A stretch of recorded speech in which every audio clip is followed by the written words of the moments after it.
The Waterfall by Forest Rain. In the clear summer air, I fly. Wind whips by, blowing soothingly through my mane. The smell of hay floats throughout the air, an intoxicating aroma that always puts a smile on my face.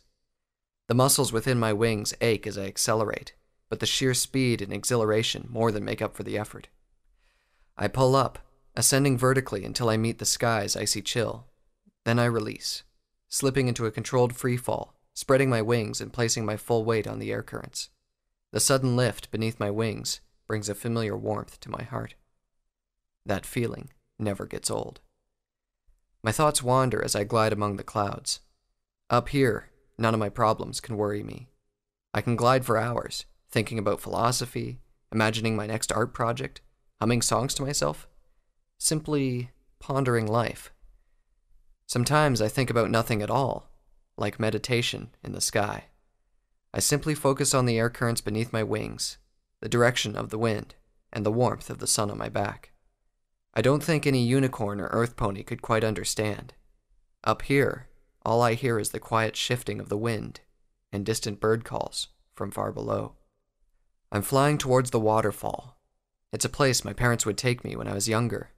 Deep within the forest, surrounded by tall oak and cedar trees, is a small mountain composed of tall smooth rocks that jut straight up out of the ground, forming a tall but narrow cliff.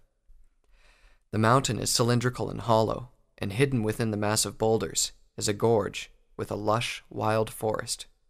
At the top of the mountain is a deep turquoise pool of water that calmly flows inward to the edge of a large outcrop, where the crystalline water cascades straight down, falling over 100 feet to a small lake within the canyon. It is here where I got my name. My parents were both Pegasi, and they were both explorers at heart. When they were young, they made plans to elope and explore the world. While they did move around quite a bit, they always remained within the country. Every weekend they would go exploring. Just small outings. They would pick a direction and fly until something caught their eye. On one sweltering midsummer day, they found this place. It was a day so hot they decided not to fly at all. Even high in the sky, the air was still quite warm, and the sun was relentless. They decided to explore the forest on hoof, staying cool under the relatively thick canopy. It was about an hour into their stroll when they caught sight of a giant rock formation through the trees. They hurried towards it, excitedly, kicking up dirt as they galloped at full speed. As they got closer to the mountain, they spread their wings and took flight, gliding over fallen logs and small rivers, and zooming between tall, leaning trees, until they broke through the canopy and flew straight up towards the rocky precipice. Flying up and over the edge of the mountain, they instantly spotted the blue-green oasis, and, a moment after, the cascading waterfall. This was just the thing they needed on this abnormally warm day. They flew underneath the waterfall, spiraling around it and flying circles around each other, all the while slowly decreasing their altitude. They laughed in joy and surprise as they splashed through the falls, the cool water soaking into their coats, their manes hanging damply over their faces. Finally, they dropped into the lake below, basking in the soothing, cool water. My mother dived below the surface, disappearing for but a moment, and then surfacing mere inches from my father's face. "You look absolutely stunning with a wet mane," he said.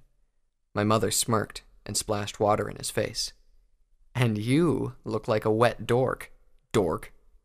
They took turns splashing each other until my father gently grabbed my mother's hoofs. They paused a moment and gazed into each other's eyes. My mother leaned forward and nuzzled my father lovingly. They were floating in a large nook that was recessed behind the base of the waterfall. The rock face was smooth, with the exception of several large cracks, and receded in far enough to comfortably fit 2 or 3 ponies behind the falls. My parents smiled as they looked through the waterfall at their surroundings. "It's so beautiful here," my mother said. "It's bright and sunny, but looking through the waterfall almost makes it look like it's raining. Just here, over this forest." Peering out from behind the falls, she could see the cyan water stretch out around her, the trees rising up around the edge of the lake. Beyond the trees, she could see the enormous rock face that enclosed the area, a smooth gray escarpment that sparkled in the sun.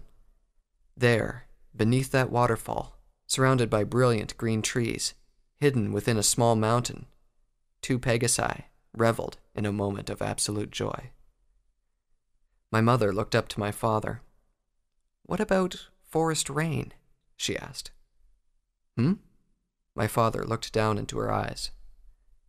"We should name him Forest Rain and take him here once he learns to fly." My father smiled. "I think that would be wonderful." My parents and I would come here often when I was little. Flying up over the sheer rock face seemed almost impossible at first, but it got easier and easier throughout the years.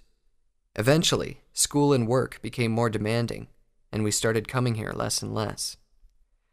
As I got older, so too did my parents. In my teenage years, I grew quite distant, and as my parents aged, they didn't travel as much as they used to.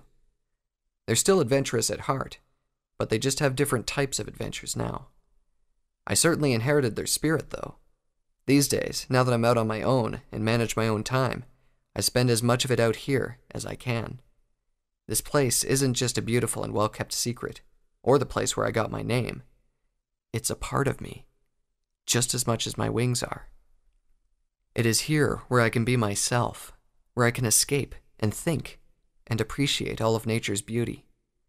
It is here where I can sing and tell stories and record every word, so that other ponies can know of the beauty and magic that I experience every day in Equestria.